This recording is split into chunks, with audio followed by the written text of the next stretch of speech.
Please stand.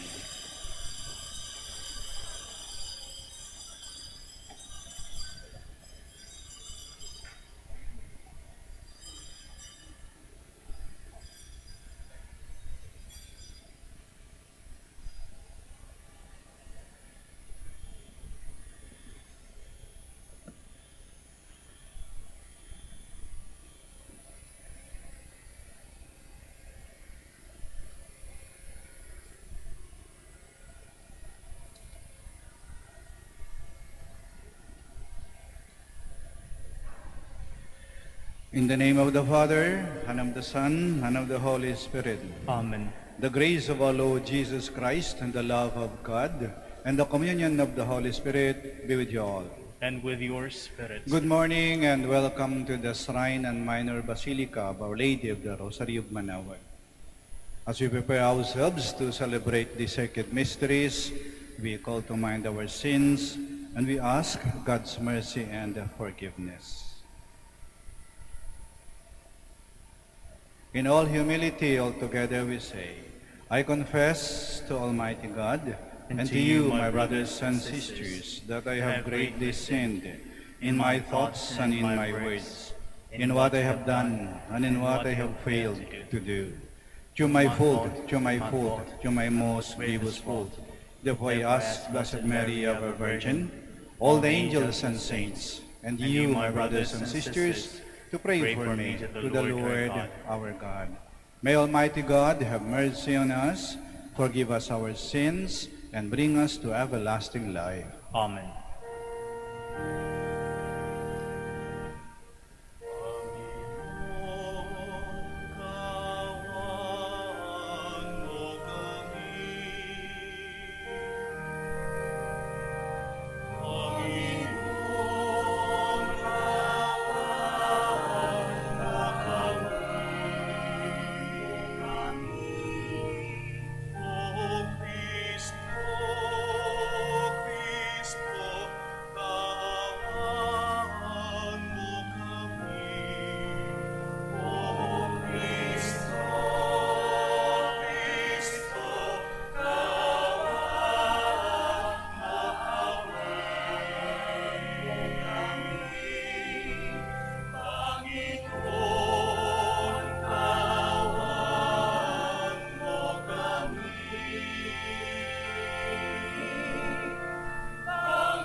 Let us pray. Almighty and merciful God, may no earthly undertaking hinder those who set out in haste to meet your Son, but may our learning of heavenly wisdom gain us admittance to his company, who lives and reigns with you, in the unity of the Holy Spirit, God, forever and ever. Amen. Please be seated. The prophet Baruch portrays Jerusalem as a mother longing to gather her children from exile. Jerusalem is invited to stop mourning because God will make her children return to her. A reading from the book of the prophet Baruch. Jerusalem, take off your robe of mourning and misery. Put on the splendor of glory from God forever. Wrapped in the cloak of justice from God, bear on your head the mitre that displays the glory of the eternal name. For God will show all the earth your splendor. You will be named by God forever, the peace of justice, the glory of God's worship.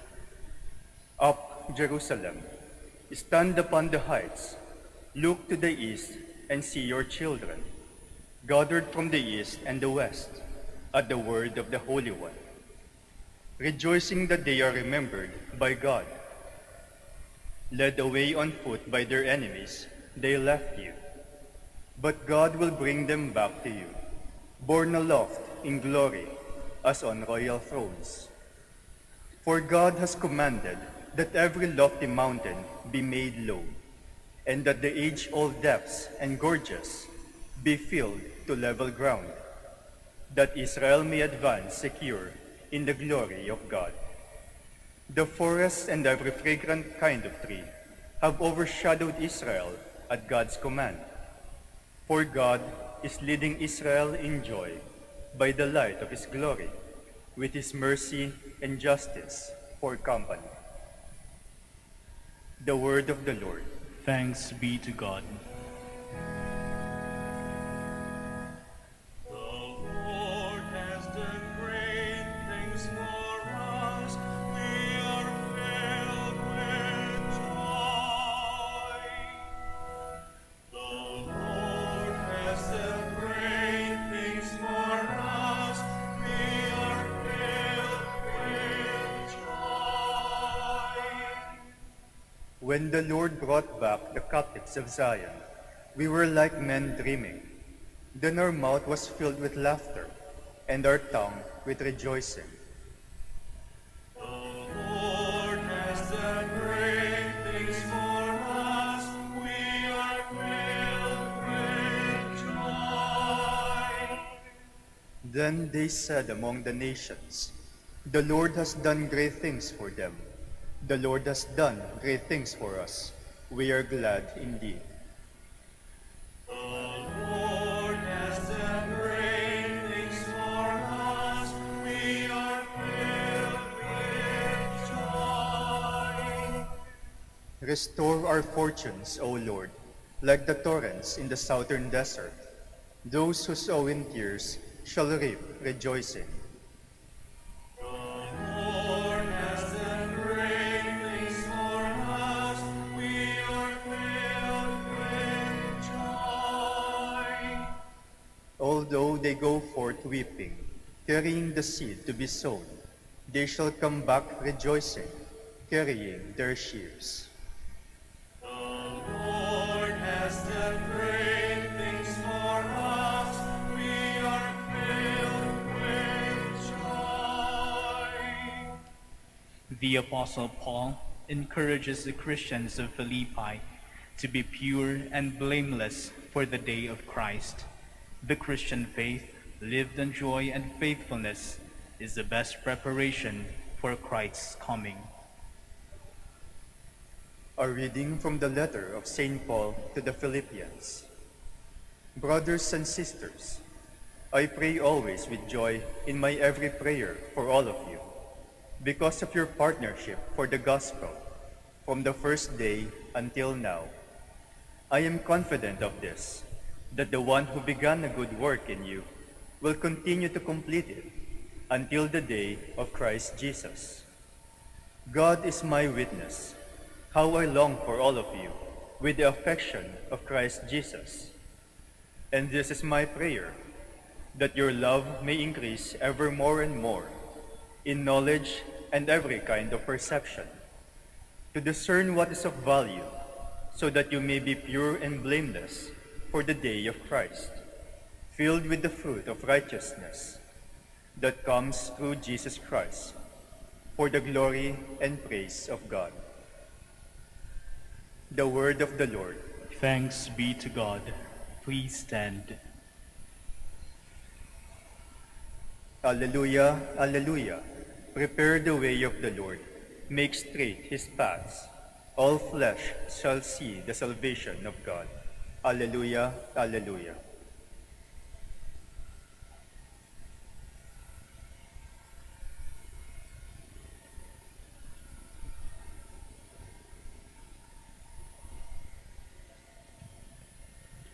The Lord be with you. And with your spirit. A reading from the Holy Gospel according to Luke. Glory to you, O Lord.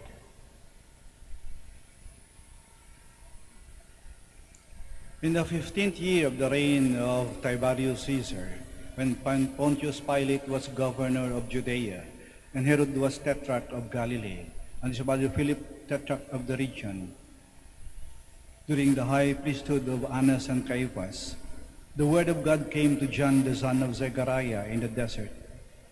John went throughout the whole region of the Jordan, proclaiming a baptism of repentance for the forgiveness of sins. As it is written in the book of the words of the prophet Isaiah, a voice of one crying out in the desert, prepare the way of the Lord, make straight his paths. Every valley shall be filled, and every mountain and hill shall be made low. The winding road shall be made straight, and the rough ways made smooth, and all flesh shall see the salvation of God. The Gospel of the Lord. Praise to you, Lord Jesus Christ. Please be seated. Tayo po ngayon ay nasa ikalawang linggo sa panahon ng Adbyento. Ang Adbyento ay panahon ng paghahanda para sa pagdating ng ating Panginoon. At bilang bahagi ng paghahanda na yan ay pinapabasa sa atin ang ikalawang bahagi ng liham na pinapabasa sa lahat ng misa, sa lahat ng simbahan ngayong linggo dito sa Archdiocese ng Lingayen, Dagupan. Ang pamagat ng liham ay paglaban sa kasamaan ng vote buying. Mga minamahal ko mga kapatid, sa ikalawang linggo ng Adbyento, patuloy ang panawagan ni Juan Bautista na magbago. Patagin ang mga bundok na bumubulag at humahadlang. Patagin ang mga bako-bako na dahilan upang tayo madapa. At pangunahin sa mga bundok at bako-bakong daan ay ang korupsyon sa lipunan. Ang sabi ni Papa Francisco tungkol sa korupsyon, ang korupsyon ay hindi matitigil kung tatahimik lamang tayo. Dapat tayo magsalita laban dito. Dapat isigaw ng mali ang korupsyon. Dapat maghari ang mercy at compassion laban sa selfishness. Pwedeng maging dakila kahit walang pera. Gasgas na ang makatagang vote wisely at vote according to your conscience. Tama pa rin, pero hindi na pinapakinggan. Naging wais ang wise. Iniwan na ang konsyansya, ang Diyos at gumawa na ang mga kandidato ng sariling 10 utos nila. Paano na? Ano ang dapat gawin ng Katolikong botante kapag inaalok ng pera ng kandidato? Itong the best. Kung may magbigay ng pera o ayuda at hingin ang boto mo, tumanggi ka. Magalit at magsumbong. Kapag ginawa mo ito, maliwanag ang mensahe mo. I am not for sale. Hindi ako bayaran. Hindi mo ako kayang bilhin. Tigilan mo yan. Pero kung may matinding pangangailangan, tulad ng gutom o bingit ng kamatayan, at bigyan kanino man ng walang hinihinging kapalit, tanggapin bilang gift sa iyo. Ngunit huwag sumamba sa kandidatong nagdidiyos-diyosan. Huwag mabahala na hindi iboto ang nag-abot ng pera o ayuda. Boss kanila, hindi member ng fans club, at lalong hindi ka alipin. Wala kang pananagutan na tuparin ang usapang marka ng demonyo. Mayroon din namang mga walang kahiyan na sinasabi habang tumutulong daw na iboto sila. Kapag ganito ang sitwasyon, bilang mabuting Katoliko, tumanggi. Trust God, natutulungan kanya sa ibang paraan. Kapag tinanggap ang tulong, sabay ng bulong na iboto mo ako. Baka maging bad example ka para sa iba. Baka gayahin kanila. May awa ang Diyos. Tanggihan mo. Bahala na ang Diyos na tutulong sa iyo. Huwag kang kumapit sa patalim. Masusugatan ka. Sa totoo lang, nagsisimula na ngayon pa lang, ang ilan ay nakakatanggap na ng ayuda bago pa man magsimula ang campaign period. Hindi ito maagang tulong. Ito ay maagang korupsyon. Ang sipag nilang mamingwit sa mga kababayang hirap sa buhay, nagsisimula na. Tamang sinabo ni Bishop Pablo David, kung hindi tatanggapin ng mga mahirap ang pera na inaalok sa kanila ng mga bumibili ng boto, yun ay parang pag-amin na iba ang kursonada nila. May banta pang kasunod sa pamilya kapag tumanggi. Sa katunayan, kapag tinanggihan nila ang alok, minsan ay inaalok pa sila ng mas malaking halaga para lamang pigilan sila sa pagboto. Lagi na lang talo ang mahihirap. Pero may last judgment at alam yan ng Diyos. Pinalaya ka ng Diyos sa pagkaalipin sa kasalanan, huwag kang muling paalipin sa kandidatong korap. Ipakulong ang mga vote buyer. Palayain ang konsensya mo. Tanggapin ang pera at bumoto sa kursonada. Pigilin ang perang pinambibili sa boto mo. Di ba may sinasabi sa atin, sa bayang walang paalipin, walang mga alipin. Sa bayang walang manloloko, walang manloloko. Kung walang vote seller, walang vote buyer. Ugaling Pinoy ang utang na loob. Kaya lang kailangang lumugar ang kaugaliang ito dahil naligaw ng kahulugan nito. Sana maliwanagan tayo. Ano ba ang relasyon ng mga kandidato at politiko sa atin? Tayo, lalo na mga mahirap, ang kanilang mga boss. May utang na loob sila sa atin kaya sila nasa posisyon.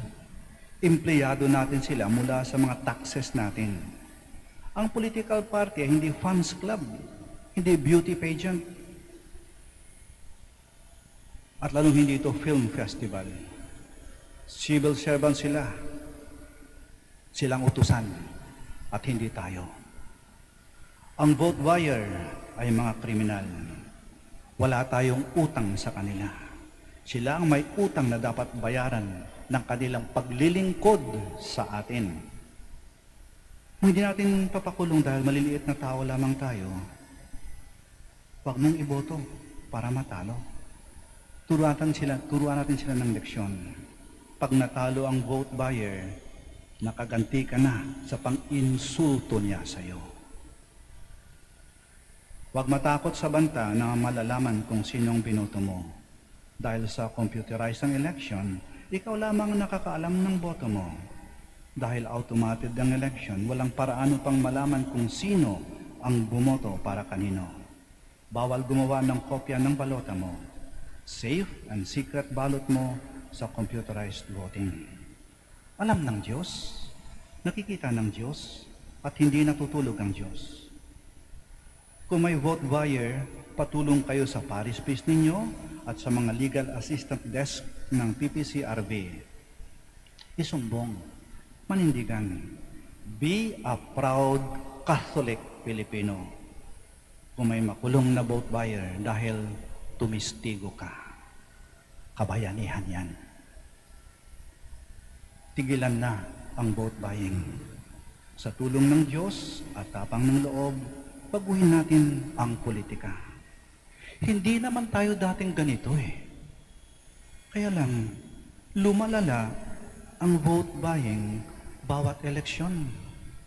Kasi walang nahuhuli, walang nakukulong. Sa pagitan ng dalawang nag-umpugang bato, dapat nating palayain ang mga duka na pasang krus ang vote buying. Kapag tumanggi, pinagbabantaan. Kung bumoto, pagnanakawan. Talo lagi ang mga mahihirap. Magpalakas loob mula sa turo ni Pope Francis sa kanyang liham, Fratelli Tutti. Sabi niya, ang politika ay isang bagay na mas marangal kaysa sa pagpapapapel, pambobola, at survey spin. Ang dulot ng mga ito ay division, kompetisyon at siraan. Sa pagtanda, sa paglingon natin sa kahapon at paglapit sa kamatayan, ang mga tanong ay hindi, ilang tao nag-endorso sa akin? Ilan ang bumoto sa akin? Ilan ang pogi points ko? Ilang beses akong nanalo? Ang disturbing at painful question ay, gaano kalaki ang pagmamahal na binigay ko sa aking trabaho, sa aking kapwa, sa aking bayan? Anong ginawa ko para sa ikuunlad ng aking bayan at ng aking kapwa? Ano ang marka ko? Marka ba ng Diyos o marka ng demonyo?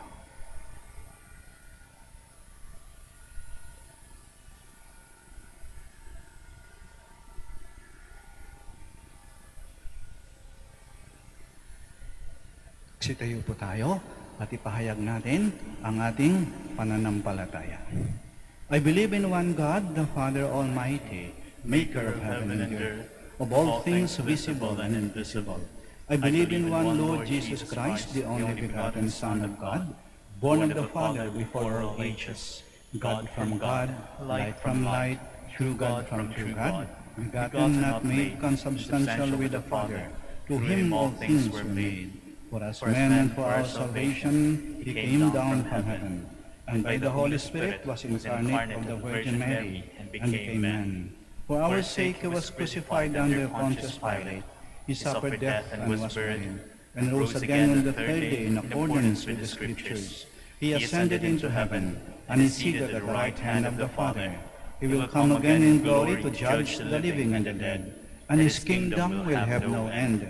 I believe in the Holy Spirit, the Lord, the giver of life, who proceeds from the Father and the Son, who with the Father and the Son is adored and glorified, who has spoken to the prophets.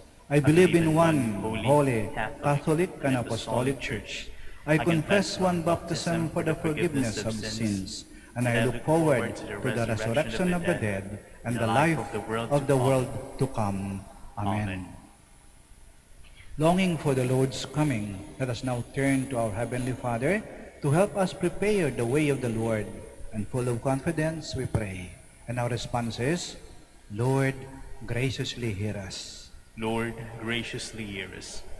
For church leaders and missionaries, may they have the zeal and courage to go out of their comfort zones and reach out to those who are in the peripheries. We pray. Lord, graciously hear us. For government officials and those who are in public office, may they shun corruption and their selfish interest and promote peace, justice, love, and equality instead. We pray. Lord, graciously hear us. For the victims of the COVID-19 pandemic, may they find healing and spiritual nourishment from the true healer, Jesus Christ, our Savior. We pray. Lord, graciously hear us. For our handicapped brethren and those who are suffering from AIDS, may they have recourse and consolation in their God who is always with us in prayer. We pray. Lord, graciously hear us. For our Pope, the College of Bishops, parents, relatives, benefactors, and for all those whom we promise to pray, we pray.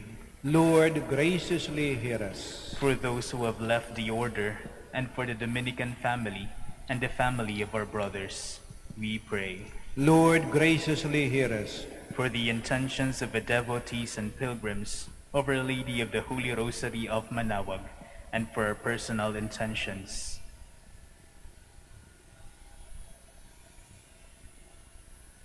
We pray. Lord, graciously hear us. For our departed brothers and sisters, may enjoy the company of the Christ with his angels and saints in God's kingdom.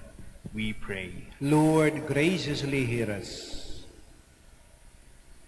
Heavenly Father, level the mountains of our pride and hate, so that love and forgiveness may truly reign in our hearts as we await the coming of Christ, your Son and our Lord. Amen. Please be seated.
Please stand. Pray, my dear sisters and brothers, that our sacrifice may be acceptable to God, the Almighty Father. May the Lord accept the sacrifice at your hands for the praise and glory of his name, for a good and a good of all his holy church.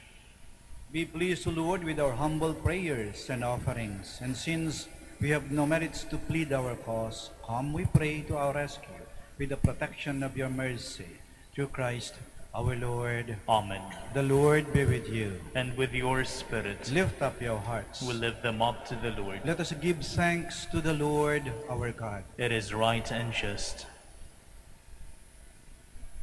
It is truly right and just, our duty and our salvation, always and everywhere to give you thanks, Lord Holy Father, Almighty and eternal God, through Christ our Lord. For he assumed at his first coming the lowliness of human flesh, and so fulfilled the design you formed long ago, and opened for us the way to eternal salvation, that when he comes again in glory and majesty, and all is at last made manifest, we who watch for that day may inherit the great promise in which now we dare to hope. And so with angels and archangels, with thrones and dominions, and with all the hosts and powers of heaven, we sing the hymn of your glory, as without end we acclaim.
Please kneel.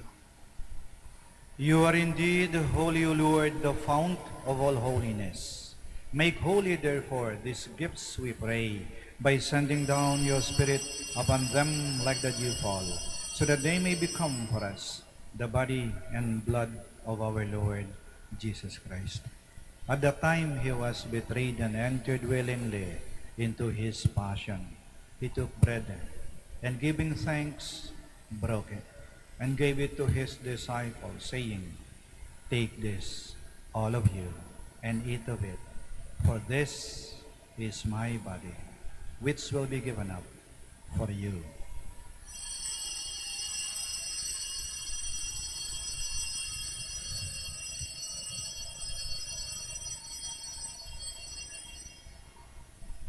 In a similar way, when supper was ended, he took the chalice, and once more giving thanks, he gave it to his disciples, saying, "Take this, all of you, and drink from it. For this is the chalice of my blood, the blood of the new and eternal covenant, which will be poured out for you and for many for the forgiveness of sins. Do this in memory of me."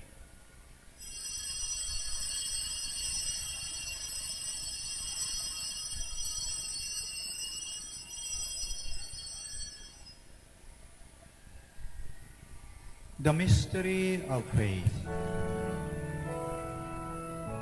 When we eat this bread and drink this cup, we proclaim your death, O Lord, until you come again.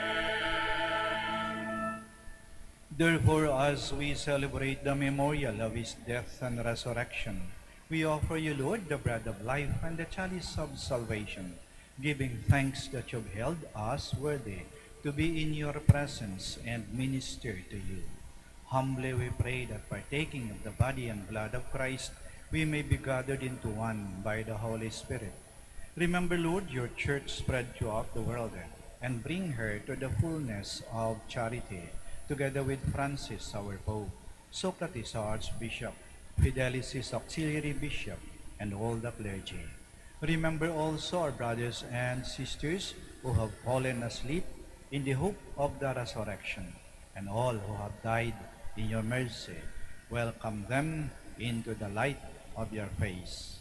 Have mercy on us all, we pray, that with the Blessed Virgin Mary, Mother of God, with Blessed Joseph, her most chaste spouse, with the blessed apostles, and all the saints who have pleased you throughout the ages, we may merit to be co-heirs to eternal life, and may praise and glorify you through your Son, Jesus Christ. Through him, and with him, and in him, O God, Almighty Father, in the unity of the Holy Spirit, all glory and honor is yours, forever and ever.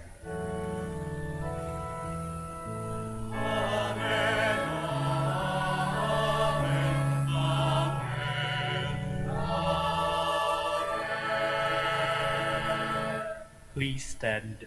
Now, in loving confidence, we pray to our Father in the words Christ taught us.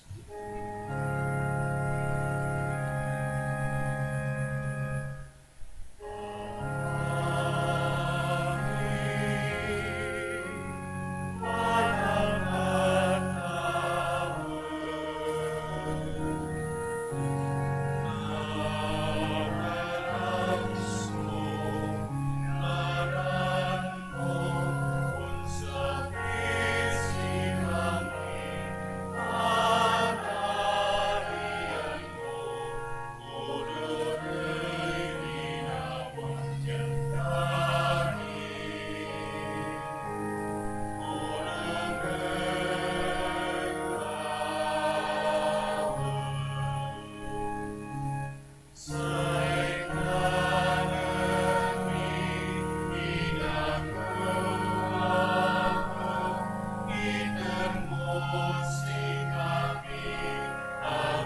Deliver us, Lord, we pray, from every evil.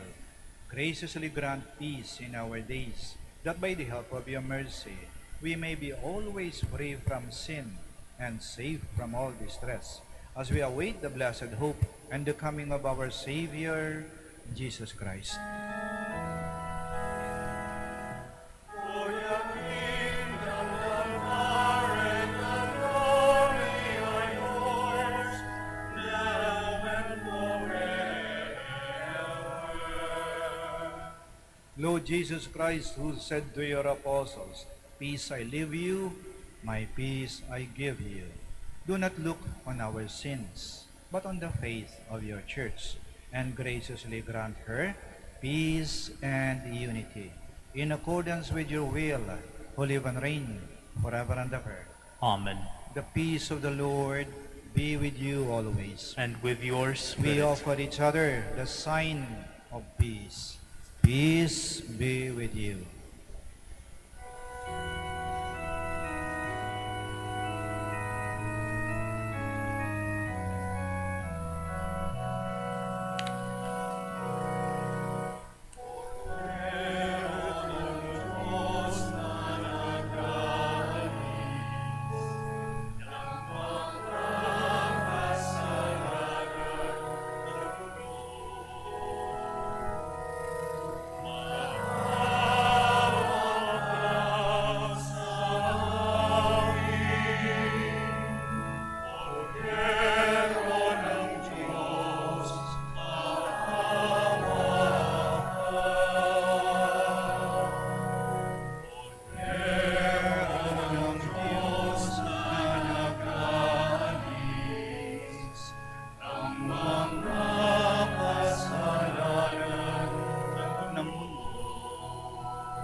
Please kneel. Here is Jesus Christ, the Lamb of God, who takes away the sins of the world. Blessed are those called to the supper of the Lamb. Lord, I am not worthy that you should enter under my roof, but only say the word, and my soul shall be healed.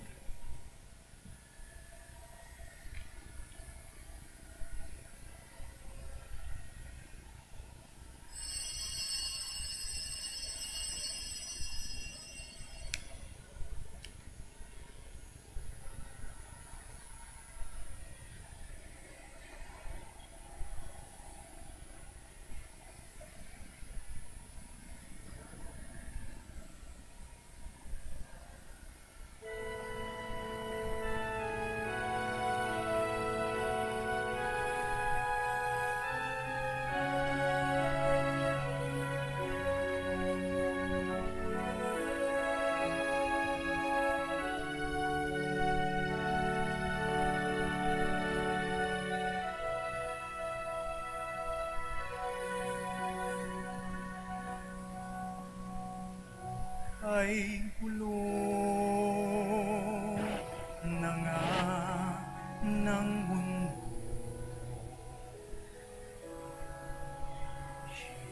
Hirap, sakuna at lungkot.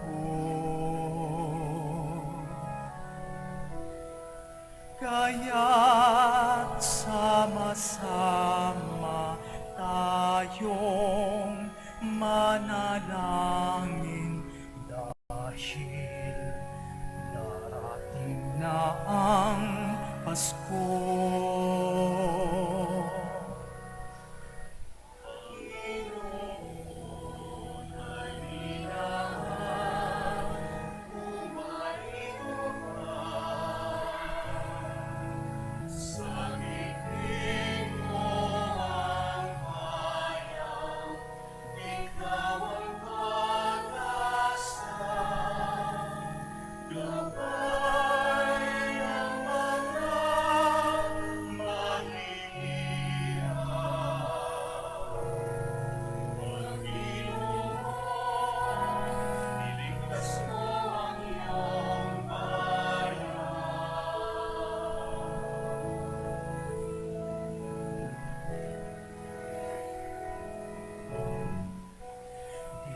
kay saya dapat ng Pasko.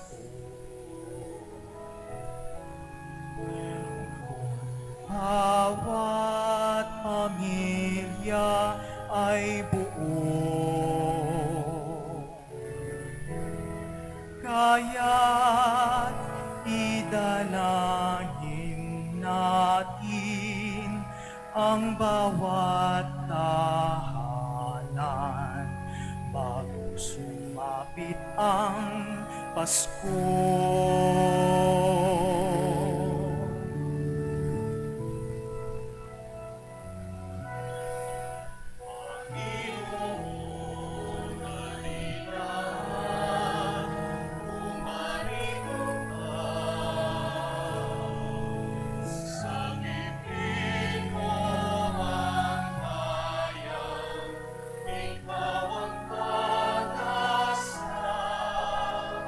Lakay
Please kneel.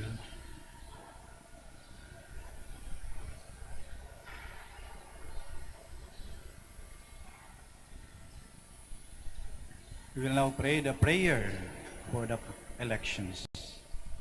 Let us pray that the forthcoming national and local elections may truly reflect the will of the Lord who guides the destinies of nations. Let us pray together. Our response is, deliver us, Lord, Deliver us, Lord. from coercion, intimidation, violence, and terrorism, Deliver us, Lord. from dishonesty, lies, and all distortion of truth, Deliver us, Lord. from bribery, graft, and all conspiracy or fraud, Deliver us, Lord. from the deceptive and blindness of perspective, Deliver us, Lord. from threats of intimidation and perverse language. Deliver us, Lord. Let us pray together. Our response is, hear us, Lord, Hear us, Lord. that conscience may always be our ultimate norm, Hear us, Lord. that the common good may always be our highest goal, Hear us, Lord. that human dignity may be respected all the time, Hear us, Lord. that the poor and the weak may always have the priority, Hear us, Lord. that care for creation may never be ignored, Hear us, Lord.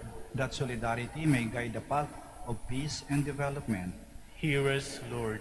that genuine fear of God and love of neighbors may guide those who seek public office. Hear us, Lord. Let us pray. Shepherd of souls and Savior of the nations, politics is your gift to us, a call to serve others and a chance to grow in holiness. Guide our politics as you guide our lives. May our political engagement for voters and candidates bring glory to your loving name and help us to grow in holiness forever and ever. Amen. Please stand. Let us pray.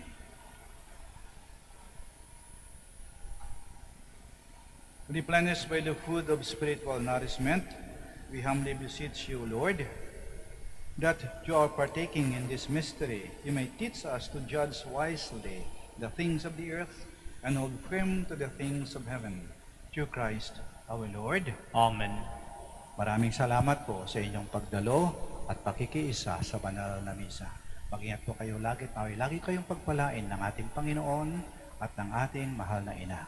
Hanggang sa muli po. The Lord be with you. And with your May spirit. Almighty God bless you, the Father, the Son, and the Holy Spirit. Amen. Our celebration of the Mass is ended. Go to love and to serve the Lord. Thanks be to God. Prayer for the blessing of the sick. God our Almighty Father, ngayon po sa dasal na ito, lalahanin natin yung mga may sakit natin, mga mahal sa buhay. Hindi lang yung ating sarili, pero yung iba na paring mas matindi ang kanilang naramdaman. Ang mga nagka-COVID, ang mga nasa ospital, ang mga naiwan sa ating tahanan, ang mas hirap kaysa sa atin. Isama po natin sila sa dasal na ito. God our Almighty Father, by your blessing, you give us strength and support in our frailty. Turn with kindness toward our sick brothers and sisters, free them from all illness, and restore them to good health. To the intercession of Our Lady of the Rosary of Manaoag, we ask this through Christ our Lord. Amen.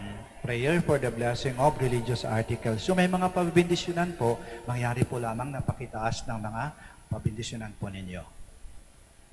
In memory of the mysteries of the life, death, and resurrection of our Lord Jesus Christ, and to the honor and glory of the Blessed Virgin Mary, Mother of Christ and Mother of the Church, Our Lady of the Rosary of Manaoag, may these rosaries, candles, images, oils, scapulars, crucifixes, prayer books, and other articles of devotion be blessed and made holy.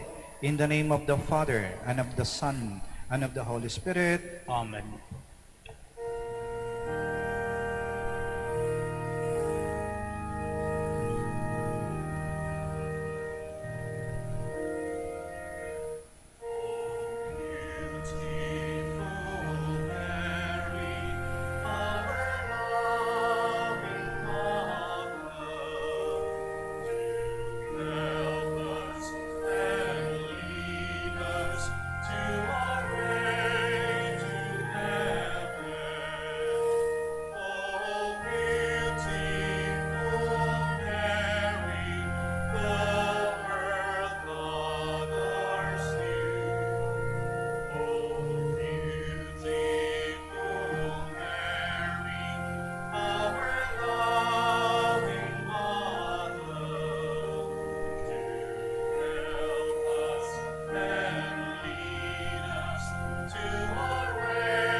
Magandang araw po sa ating lahat.